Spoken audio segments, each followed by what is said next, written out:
Welcome, everybody. Hi, Tracy. Hi, Rob. Hey, Ellie. Hi. Good to see you again. Good to see you. Yeah. Hey, Amy. Likewise.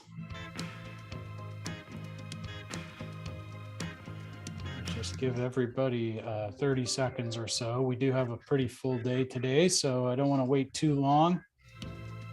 We will get kicking as close to on time as we can here. So welcome, everybody. All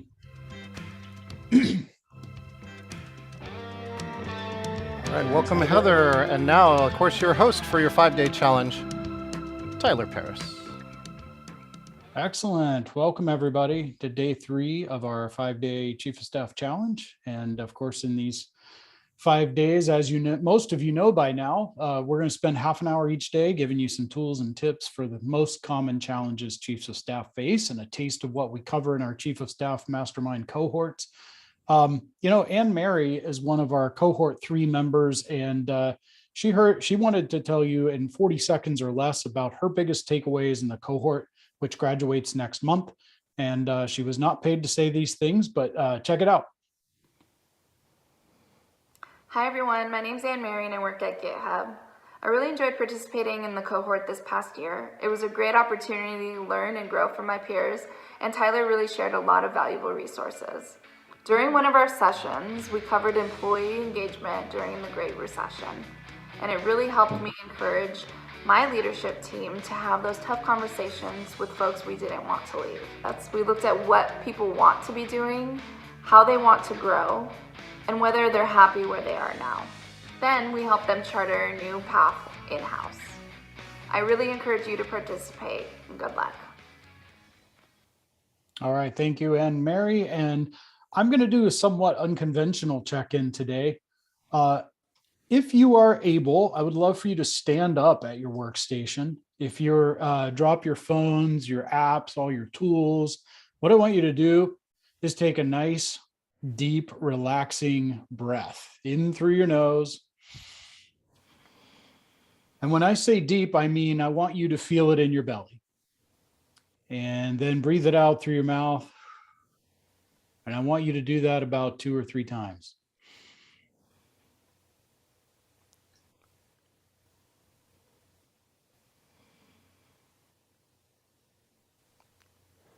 Because part of the value of sessions like this is simply breaking out of your day, inhaling all the stress of this morning in and letting it go through those exhales.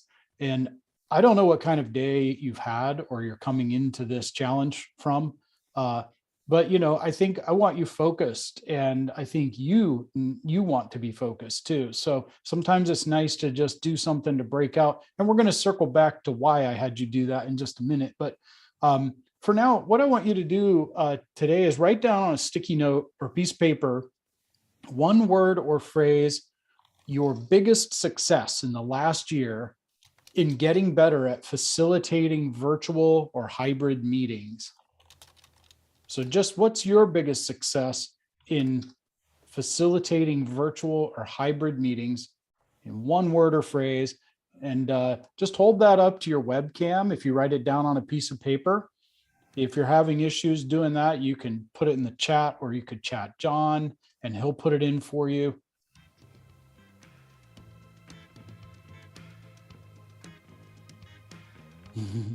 I love that.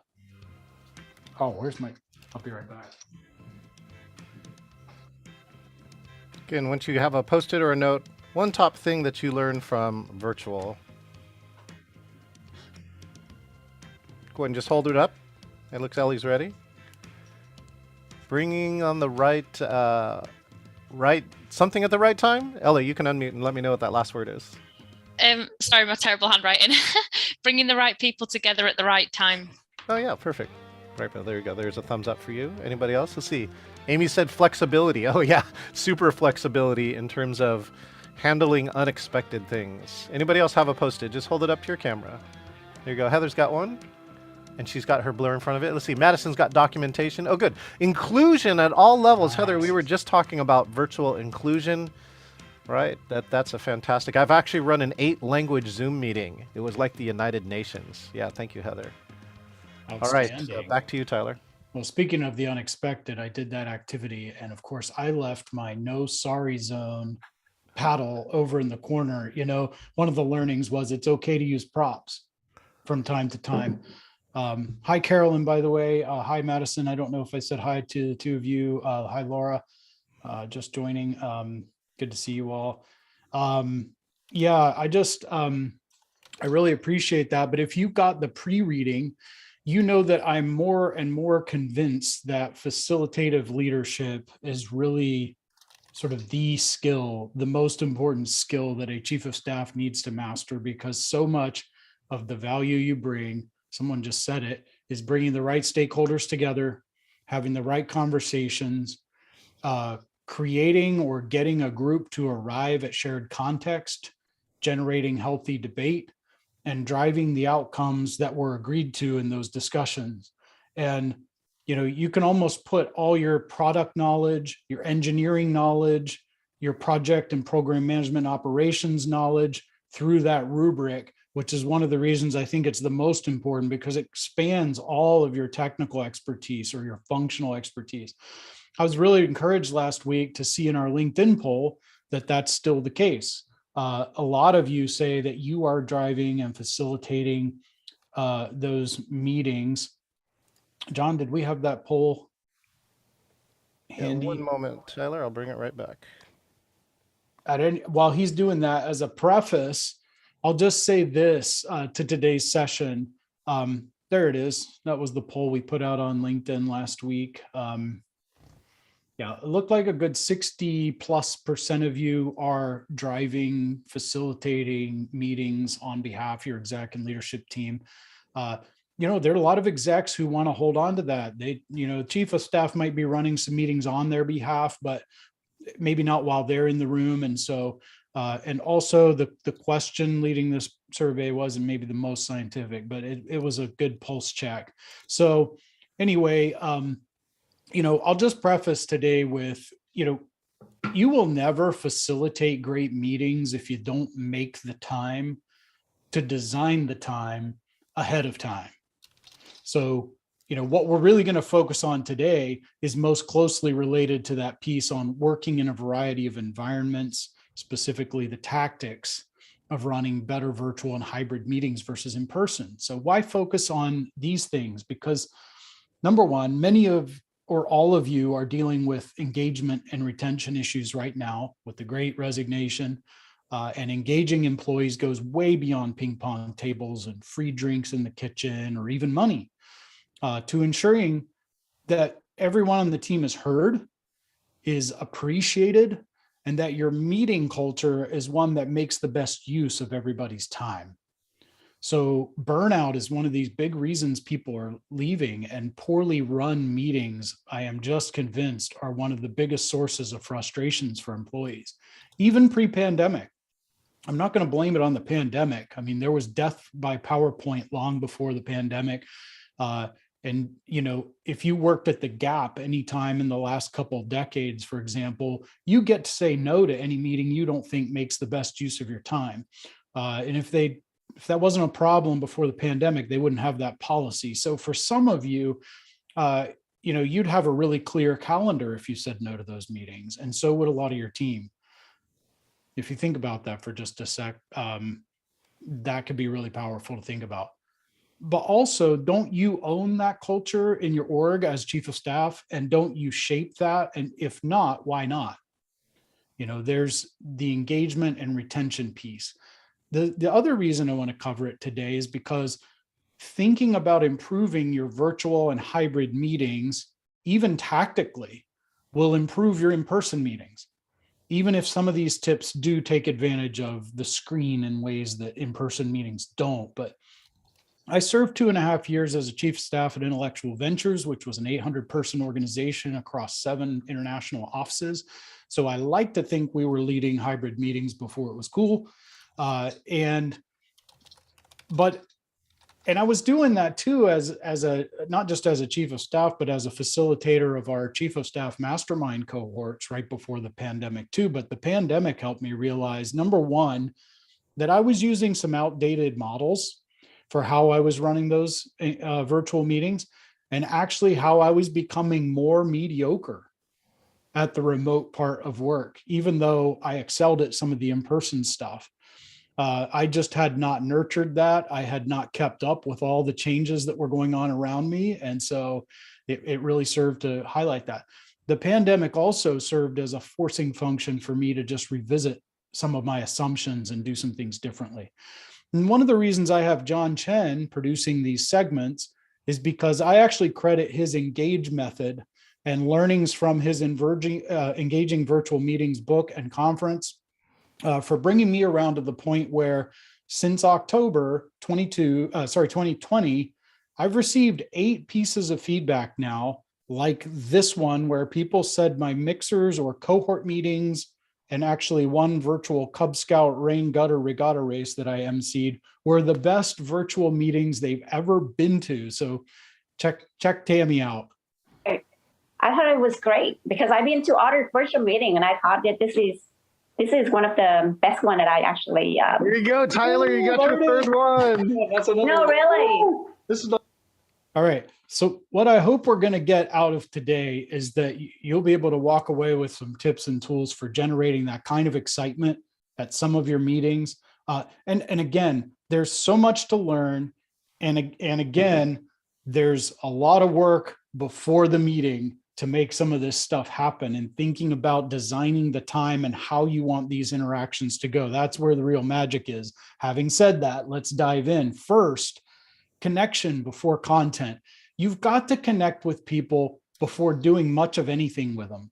So have you ever felt connected to the team or your mission when your meeting just starts with, hey, where are you at on this project? Where are we at? You know, it feels more like an inquisition at that point than it does sort of a team effort.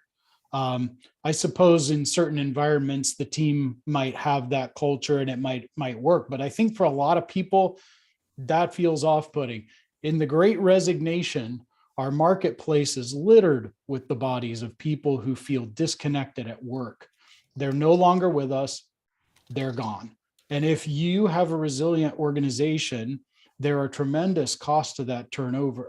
Even if you have a resilient organization, there's tremendous costs to that turnover, which we don't have time to get into all the details of today. But connection before content means actually connecting with people.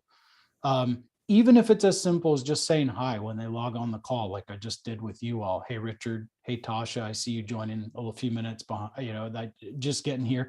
Sandeep, good to see you. Yeah, so glad you could make it. Just calling out people's names and acknowledging them can be a great start toward that. It's not the only thing you can do. We'll get to that in a minute. But, one of the things I want you to do is everyone chat for me an activity or that you've done on a virtual call over the past couple years that made you feel connected to the host and or others on the call. And we'll just highlight some of those as they come in before we move on to number 2. All right. Tracy's already started there, Tyler. Oh, yeah. Take the time for good news.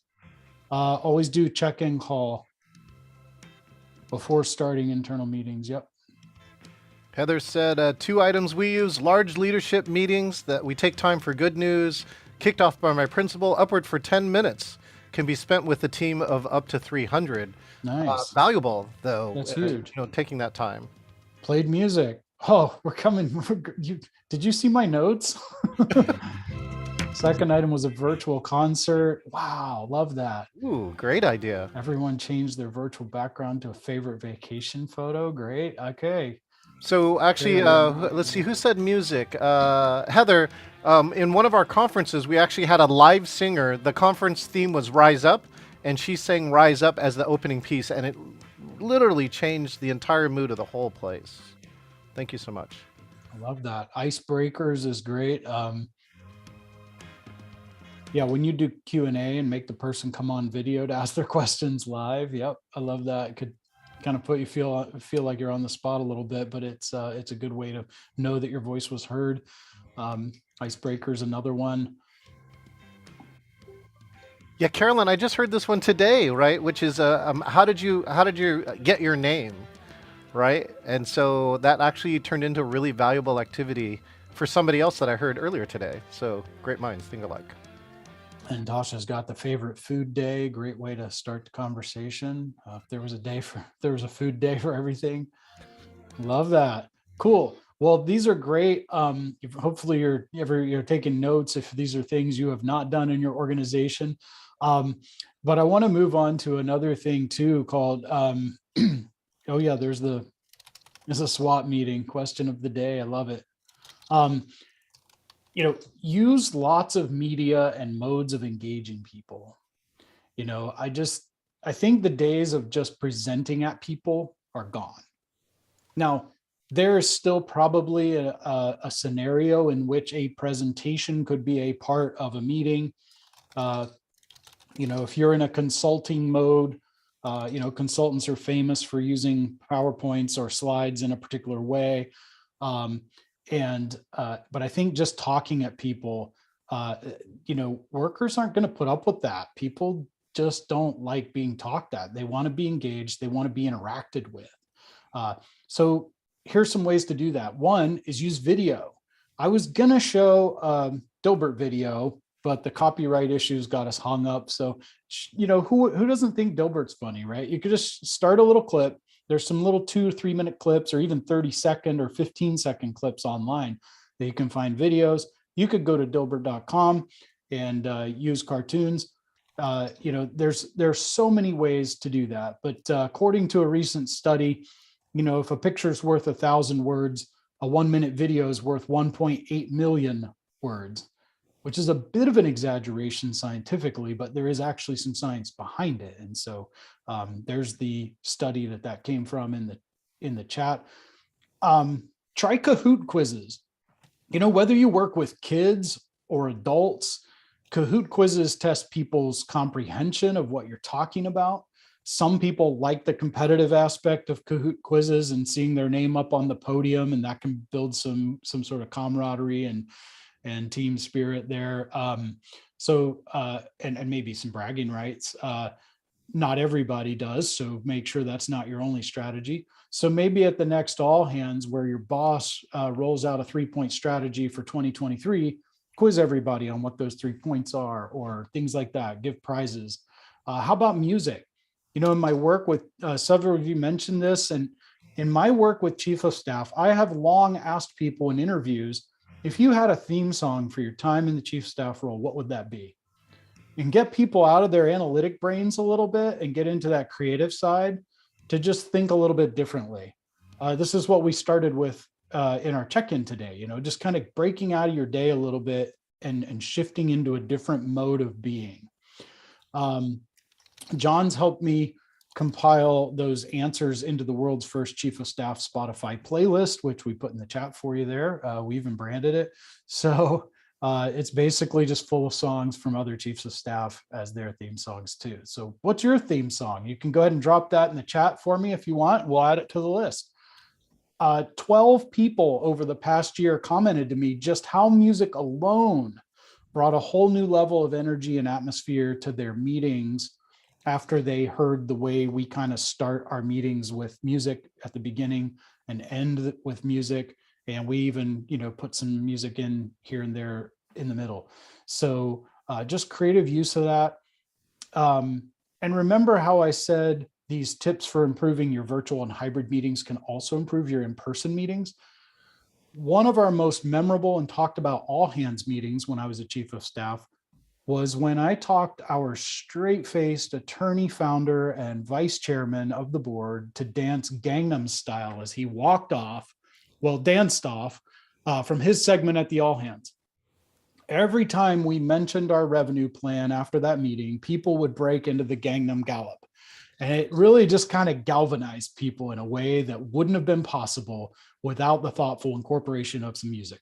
So you don't have to make the meeting about entertainment or lose focus on the serious work you came to the meeting to do in order to use some fun appropriately.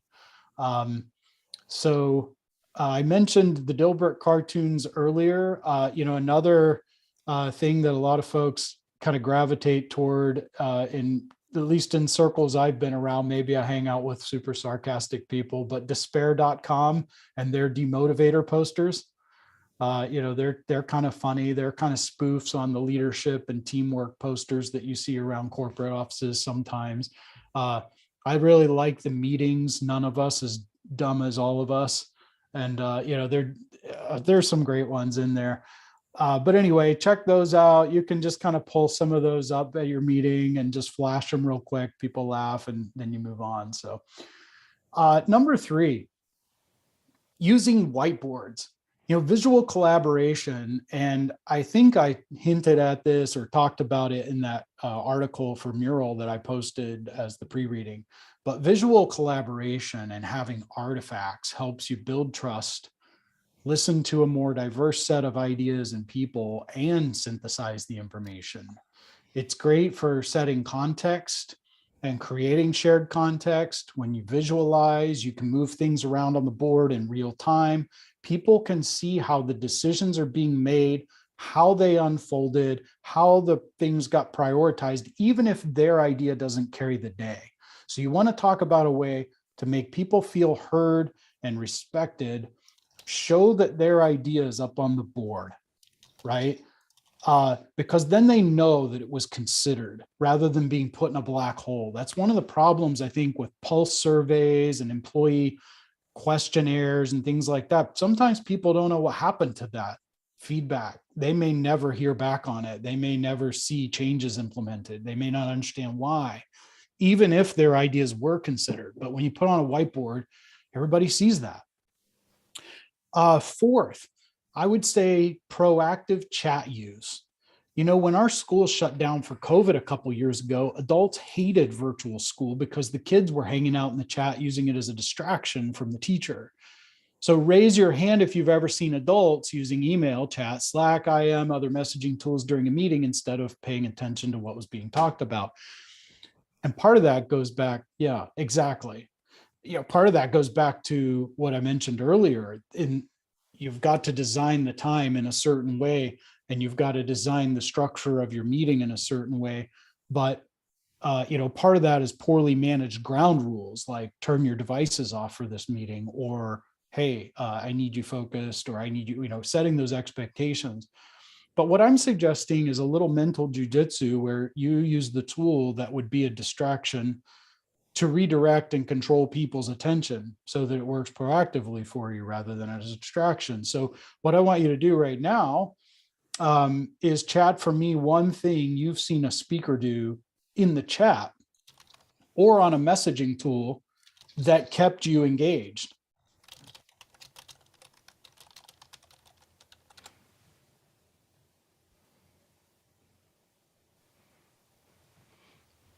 Like I just chatted the same question that Tyler put out. So as a producer, this is one of the things you can do. Yes. So again, Tyler doesn't have to worry about hitting this button here. He can focus on you speaking while I, his producer, can help things like that. Ellie says a poll. Yeah, poll's a good one.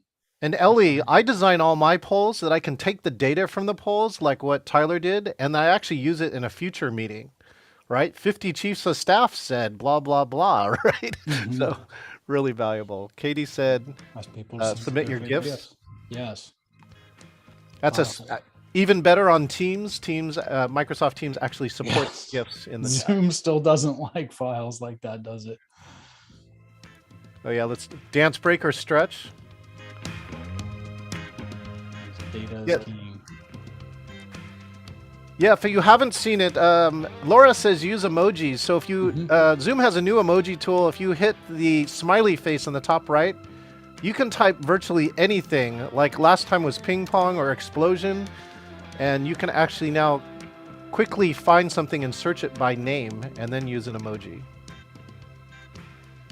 And Carolyn says Q&A with someone other than the speaker, Tyler. Yes, that's a really good one. Do you want to bring somebody up, Tyler? I know we actually have limited time today. Yeah, probably not going to have time to, unfortunately. But you get the point, right? You see what I did there, right? If I've got you doing stuff in the chat, it's less likely that you're going to randomize it or be doing other things while that's going on. Although demonstrating the point, Richard's having another conversation right now, but that's okay. So, hey, we all got to do what we got to do. I'm not criticizing. So number 5, get creative with screen names. Some of you pointed this out earlier. You know, it can add a little fun to your meeting. It can reveal your team's personality and styles. It can underscore common connections or touch points between people. But, you know, if you were to practice right now in the gallery box, in the gallery view, if you look at your screen with your picture, you should be able to, you should see the option to rename. And if you do that, you can change your screen name. And so what I want you to do is tell me your first name only, and then followed by a 1-word description of your current mood or emotional state. All right, to your first name and state. I put excited, Tyler. Excited to hang Nice. out with chief of staffs from around the world. Love it. Motivated, excellent. Zen. Post vacation. Wow, thanks for joining us post vacation. That's really cool. Cool, energized, balanced. I like Carolyn, that. don't you need a Isn't it? vacation from the vacation to recover from all the work that you got during vacation, Carolyn? Tracy's That's laughing. a separate meeting. Let's have a meeting about the meeting. Thank you, Carolyn. Ellie said motivated. I like that. Yeah, these are great. Tracy Well, you can use these. Yeah, learning, energized, motivated, balanced. I love these. Hungry, harried. Oh no, yeah, harried is all too common, unfortunately, for us chiefs of staff, isn't it? You could have people vote on the current topic. You know, here's your name, and yes if you favor it, no if you don't. That could be a quick voting tool. And by the way, if you take a screen capture, then nobody can say afterward, they can't gaslight you and say they didn't vote or they voted a different way. It's captured. So I don't know, you could try that. Number 6, I want to try, we only have 3 minutes left. I keep running up against this. You all are actually more engaging than I was maybe expecting coming into this. So what if you put your hands up into the camera frame, and on the count of 3, we give each other a big high five in the camera, right? So this is one that doesn't work so well in hybrid meetings. I suppose it could, but works better on virtual meetings. But use physical gestures like that. Or what if I tell everybody to fist bump their webcam? There are different things you can do like that. Remember our breathing exercise in the beginning. Tactile activities, have people stand up, shake things out, lead a breathing activity between emotionally charged or conflict heavy segments, maybe in particular. Those can all help team members focus on what needs to get done, connect with each other, and reinforce psychological safety.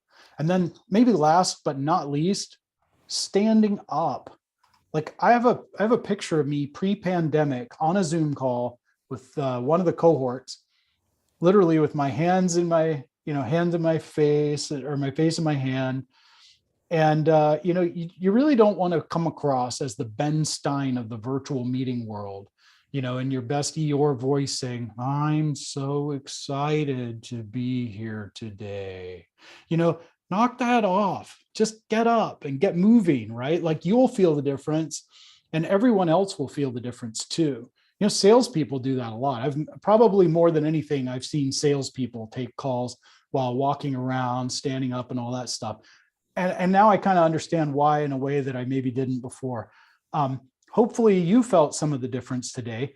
In just 30 minutes, I gave you 7 tactics for facilitating better, more engaging virtual meetings or hybrid meetings, because engagement isn't won in the break room with free drinks. It's in meetings that aren't soul sucking. So if you want, you could tweet that or whatever. But if you can use better, more engaging meetings to keep people connected and keep people in the organization, I think you'll find the ROI on this session to be pretty good. And there's so much more to facilitating high-powered meetings. That's just a sampling. But if you're getting value out of this conversation and conversations like it in the 5-day challenge, we deep dive on these topics and a lot more in our cohort, which kicks off May 3rd and 4th. You can learn more and sign up at the link we're going to drop in the chat. Oh, John already got it. Thank you. And we'd love to have you join us. I know you're busy, but you have to make time for your development. Nobody else will. And remember Anne Mary from the beginning, be like Anne Mary, make time for your development and make the difference you can in your org. Speaking of busy, John and I are not going to be able to hang out after the call today, but we're going to drop there's my Calendly link in the chat. If you want to set up a 15-minute call, if you have questions either about facilitating virtual meetings or the cohort, feel free to find a time. And for everyone else, I bid you adieu and a great rest of your day. And we'll see you back here tomorrow for another value-packed half an hour. Take care, everybody. Good to see you.